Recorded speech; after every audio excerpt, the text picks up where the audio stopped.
रांची समेत 5 जिलों में बारिश का रेड अलर्ट। लातेहार में बुढ़वा नदी का बढ़ा जल स्तर। 23 सितंबर से मानसून की विदाई।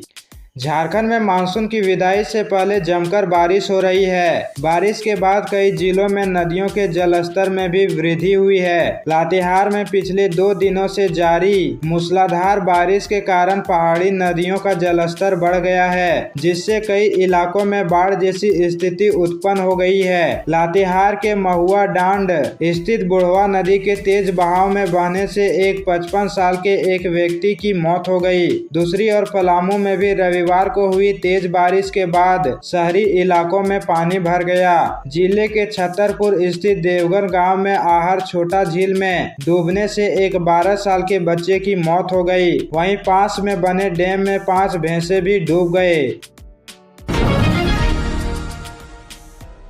झारखंड के 21 जिलों में प्लेटलेट्स ही नहीं, 45 दिन में डेंगू के मरीज हुए 264। राजधानी में ही चिकनगुनिया और डेंगू के 120 पीड़ित। झारखंड में डेंगू और चिकनगुनिया के मरीजों की स्थिति मरने जैसी हो गई है। ऐसा इसलिए कि राज्य में मरीजों की संख्या बढ़ती जा रही है, पर इन्हें प्लेटलेट्स ही नहीं मिल पा रहा है। ऐसा इसलिए कि राज्य के 24 जिलों में से 21 जिले ऐसे हैं जहां के ब्लड बैंक में प्लेटलेट्स ही नहीं है। राज्य में केवल रांची, धनबाद और हजारीबाग के ब्लड बैंक में प्लेटलेट्स मिल रहे हैं। डेंगू और चिकनगुनिया के मरीजों की संख्या की बात करें तो इस साल अब तक विभिन्न जिलों में डेंगू के 465 मामलों की पहचान हो चुकी है। सिर्फ अगस्त से 15 सितंबर आने 45 दिनों में ही 264 से ज्यादा केस मिल चुके हैं। वहीं राजधानी में अभी तक 120 से अधिक डेंगू और दर्जनों चिकनगुनिया के मरीज मिल चुके हैं। स्पेशल ब्रांच के दरोगा की हत्या को 43 दिन पूरे। 15 अधिकारियों की एसआईटी। 50 से ज्यादा लोगों से पूछताछ। पुलिस के हाथ फिर भी खाली।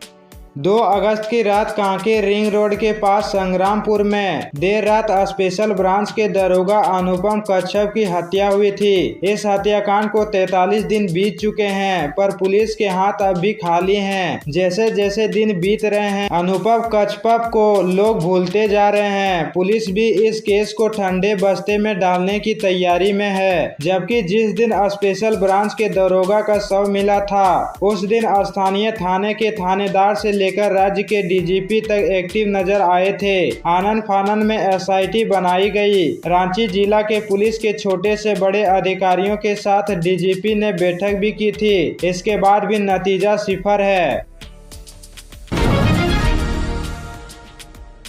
पीएलएफआई का जोनल कमांडर राकेश अरेस्ट। 3 साथी नक्सल भी धराए। ठेकेदारों को धमकी देकर मांगते थे लेवी। पर्चा, मोबाइल व बाइक बरामद।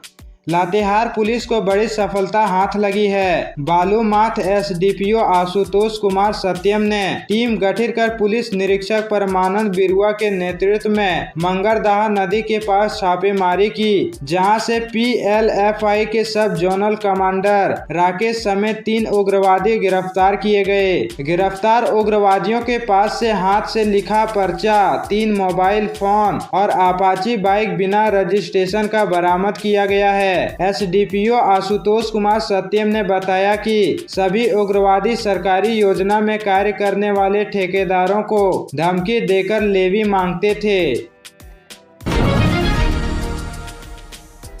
धनबाद में बारिश का कहर। कई इलाके में जलमग्न। सड़कों में बह रहा बारिश का पानी। जल जीवन हलकान। घरों में घुस रहा पानी।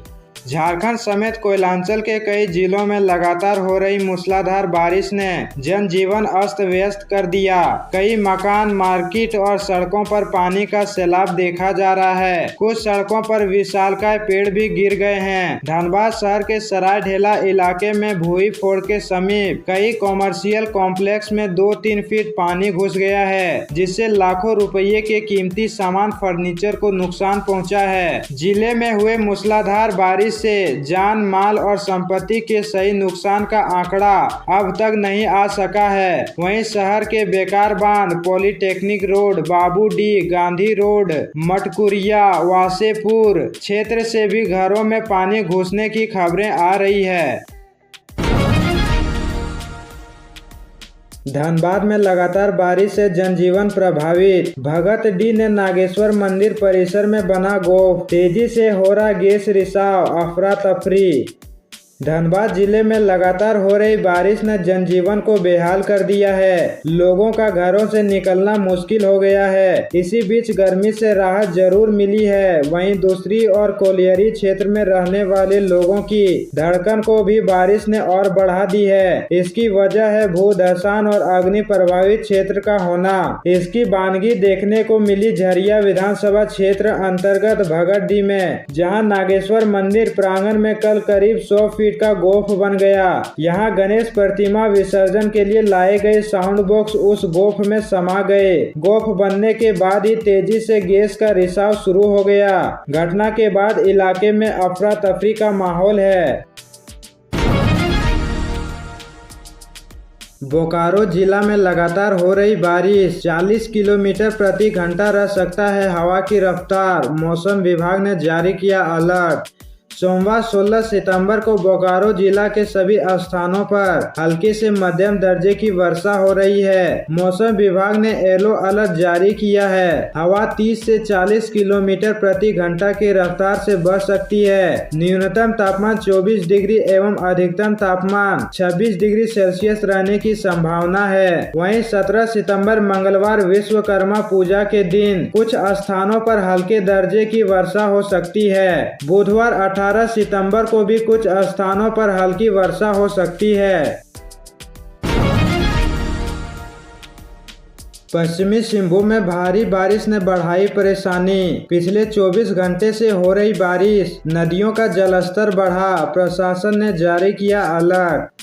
पश्चिम सिंहभूम जिले में पिछले 24 घंटे से हो रहे लगातार बारिश के कारण एक बार फिर नदियों का जलस्तर बढ़ गया है, जिसको लेकर जिला प्रशासन के द्वारा आम लोगों से अपील की गई है कि जो लोग नदी एवं डूब क्षेत्र के आसपास रहते हैं, नदियों में स्नान आदि करने ना जाएं। आपात स्थिति होने पर स्थानीय प्रशासन से संपर्क करें। किसी आपात स्थिति होने पर सामुदायिक भवनों, सरकारी भवनों, स्कूलों में शरण ले सकते हैं।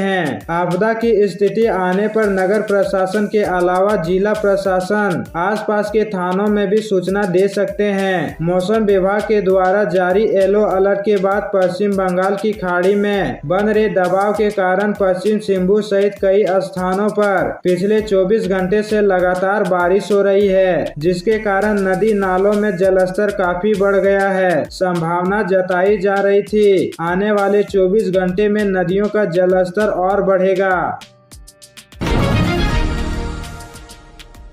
जमशेदपुर में मंडराया बाढ़ का खतरा, खरकई खतरे के निशान से ऊपर, स्वर्ण रेखा भी उफान पर, अलर्ट जारी।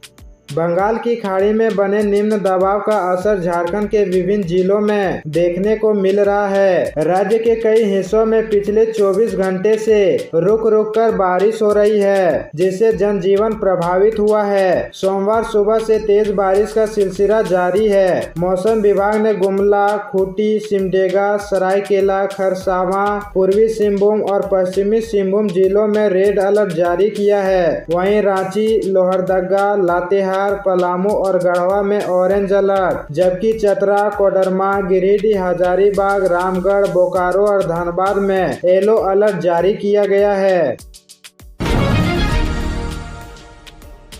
पीएम मोदी अहमदाबाद में बोले, मेरा मजाक उड़ाया गया, मैं सरदार की भूमि में पैदा हुआ बेटा, चुपचाप देश हित में नीति बनाने में लगा रहा। गुजरात दौरे के दूसरे दिन सोमवार को प्रधानमंत्री नरेंद्र मोदी अहमदाबाद के जीएमडीसी मैदान में आयोजित भव्य स्वागत समारोह में शामिल हुए। यहां उन्होंने कहा कि तीसरी बार पीएम पद की शपथ लेने के बाद पहली बार गुजरात आया हूं। आप लोगों ने हर वक्त मुझ पर प्यार लुटाया है। जब बेटा अपने घर आकर आशीर्वाद लेता है तो ऊर्जा कई गुना बढ़ जाती है, उत्साह और जोश बढ़ जाता है। पीएम ने ये भी कहा कि कई लोगों ने मेरा मजाक उड़ाया, लेकिन मैं सरदार वल्लभ भाई पटेल की भूमि में पैदा हुआ बेटा हूं, चुप रहकर देश हित में नीति बनाने में लगा रहा। प्रधानमंत्री ने यहां 8,000 करोड़ रुपए के कई प्रोजेक्ट का उद्घाटन और शिलान्यास किया, साथ ही 30 मेगावाट के सोलर सिस्टम का भी उद्घाटन किया। कोलकाता रेप मर्डर, डॉक्टर्स की ममता से मुलाकात जारी, बातचीत रिकॉर्ड करने 2 स्टेनोग्राफ ले गए। बंगाल सीएम ने कहा था आज आखिरी मौका। कोलकाता रेप मर्डर के खिलाफ प्रदर्शन कर रहे जूनियर डॉक्टर्स सोमवार को मुख्यमंत्री ममता बनर्जी से मुलाकात के लिए सीएम हाउस पहुंचे। डॉक्टर्स की ममता के साथ मीटिंग जारी है। डॉक्टर्स के दल ने बताया था कि हमारे साथ 2 स्टेनोग्राफ भी है जो मीटिंग की बातचीत को रिकॉर्ड करेंगे। ममता ने सुबह ही डॉक्टर्स को 5वीं बार मुलाकात के लिए बुलाया था। उन्होंने कहा था कि बातचीत का यह आखिरी मौका है। शाम करीब 5 बजे डॉक्टर मीटिंग के लिए राजी हुए, लेकिन शर्तें रख दी। डॉक्टरों ने कहा कि मीटिंग में क्या बातचीत हुई इसका रिकॉर्ड दोनों पार्टियां रखें और इसकी कॉपियां भी शेयर की जाए। बातचीत करने वाले दोनों पक्ष इस पर दस्तखत करें। कर्नाटक के मंगलुरु में वीएचपी और बजरंग दल का प्रदर्शन, सोशल मीडिया पोस्ट को लेकर नाराजगी, बैरिकेडिंग तोड़ी, आरएएफ के जवान तैनात। कर्नाटक के मंगलुरु में मिलाद उन नबी से जुड़ी एक सोशल मीडिया पोस्ट को लेकर विश्व हिंदू परिषद और बजरंग दल के कार्यकर्ताओं में नाराजगी जताई है। सोमवार सुबह दोनों संगठन मंगलुरु की सड़कों पर प्रदर्शन के लिए उतरे। प्रोटेस्ट रोकने के लिए पुलिस ने बैरिकेडिंग लगाई, जिसे प्रदर्शनकारियों ने तोड़ दिया। स्थिति को काबू में करने के लिए प्रशासन ने रैपिड एक्शन फोर्स आरएएफ के जवानों को तैनात किया है। हिंसक प्रदर्शन को लेकर दक्षिण कन्नड़ के एसपी ने कहा, ईद ए मिलाद से एक दिन पहले ही हमने जिले सुरक्षा को लेकर पुख्ता इंतजाम किया था। पुलिस ने कहा कि हम सुनिश्चित कर रहे हैं कि कोई अप्रिय घटना न हो। जो भी शांति भंग करेगा उसके खिलाफ कानूनी कार्रवाई की जाएगी।